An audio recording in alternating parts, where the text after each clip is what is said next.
আমাদের district magistrate থেকে যে একটা অর্ডার এসছে সেটা রিগার্ডিং ন্যাশনাল হাইওয়ে সেফটি নিয়ে, সেটা অনারেবল সুপ্রিম কোর্টের একটা ডাইরেকশান।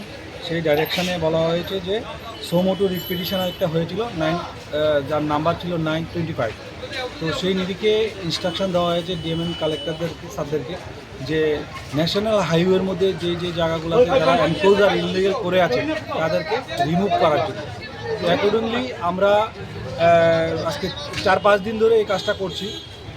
এখন পর্যন্ত আমরা যেটা আসছি বিশ্রামগঞ্জ বাজার, সেই বাজারে আমরা ডিমার্কেশন করছি যে এনএসির যে যতটুকু জায়গা তারা অ্যাকোয়ার করে রেখেছিল আগে, সেই নিরিখেই আমরা আজকে এই জায়গাটা ডিমার্কেট করছি।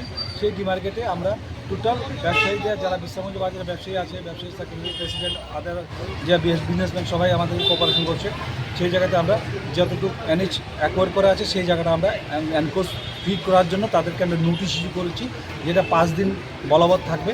তারপরে আমরা এনএইচ দিয়ে তাদেরকে অ্যাজ পার রুলস অনুযায়ী তাদেরকে আমরা রিমুভ করে দেবো, এনক্লোজ ফ্রি করে দেবো, যদি পরিষ্কার না করে, যদি না নিজের থেকে পরিষ্কার না করে। আমরা জানবেন কিছুদিন আগেও আমরা বিশ্রামগঞ্জ চরিলাম করেছি, তারপরে আমরা মধুপুর বাজার করছি, যারা খুব সুন্দরভাবে বিশ্রামগঞ্জ চরিলাম বাজার এবং মধুপুর বাজার টোটালি এনক্লোজ ফ্রি নিজেরা করে দিয়েছি। আমরা চাইছি যে ওনারা ব্যবসায়ীরা, বিশ্রামগঞ্জবাসীরাও যাতে এনক্লোজ ফ্রি, যারা যারা এনক্লোজ করে আছে ইলিগেলি, তারা এনক্লোজ ফ্রি করে দেন।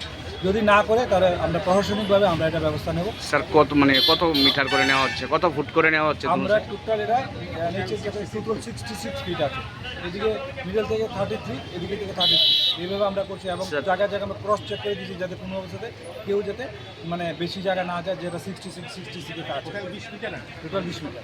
যারা ক্ষতিগ্রস্ত হবে ব্যবসায়ীরা, তাদেরকে কি কোনো কম্পেনসেশন দেওয়া হবে? এরকম কোনো ইনস্ট্রাকশন আমাদের কাছে নেই। আমরা টোটাল আজকে এখন পর্যন্ত আমরা 47 প্রায় 67 মতো করেছি। আরও কয়েকটি করার বাকি আছে, সেগুলো আমরা এখনের মধ্যে কমপ্লিট করবো, আজকের মধ্যে কমপ্লিট করে যাবো। এইভাবে আমরা কাজটা করছি।